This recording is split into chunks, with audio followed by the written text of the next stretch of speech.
શું ફ્રેન્ડ્સ, તમારી ઘરે પણ આવા ચોપર છે અને આ ચોપરની દોરી તૂટી ગઈ છે ફ્રેન્ડ્સ, તો આ વિડીયો તમારા માટે જ છે. આ વિડીયો જોઈ લેશો ને એટલે ક્યારેય પણ તમે ચોપરને ફેંકશો જ નહીં. તૂટી ગયું હશે તો પણ તમે જાતે રિપેર કરી શકશો.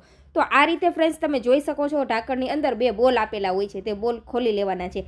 અને જો નો આપેલા હોય ને બોલ, તો ત્યાં એવા નિશાન હોય છે. નિશાન ઉપર તમે ચપ્પુ ગરમ કરશો ને એટલે બોલ દેખાઈ આવશે.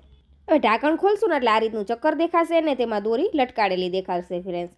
અને દોરી આપણી તૂટી ગઈ છે, તો તે દોરી આપણે હટાવી દેશું અને ત્યાં આ રીતે કોઈ પણ નકામા મોજાની વાદરી હોય ને તે લઈ લેવાની છે, અથવા કોઈ મજબૂત એવી દોરી હોય તે પણ લઈ લેવાની. હવે જે દિશામાં ચોપર ફરતું હોય ને આ ચક્કર, તે જ દિશામાં તમારે દોરી લગાવવાની છે. ઊંધી નહીં, પરફેક્ટ સીધી એવી જ તમારે દોરી લગાવવાની છે. અને ચેક કરી લેવાનું કે પરફેક્ટ તે જ રીતે લગાવેલી છે કે નહીં. પછી જેટલા સ્પેર પાર્ટ કાઢેલા છે તે ફરી તેની જગ્યાએ ફિટ કરી દેવાના અને આ રીતે ઢાંકણ ઢાંકીને ઉપરથી બોલ લગાવી દેવાના છે.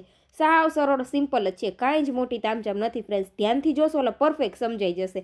હવે હેન્ડલમાં પણ આ રીતે દોરી લગાવીને જેટલી દોરીની જરૂરિયાત છે એટલી દોરી લઈ લેવાની ને વધારાની દોરી હટાવી દેવાની છે. હેન્ડલમાં પણ આવો હોલ આપેલો હોય છે, ત્યાં આપણે આ દોરી ફિટ કરી દેવાની.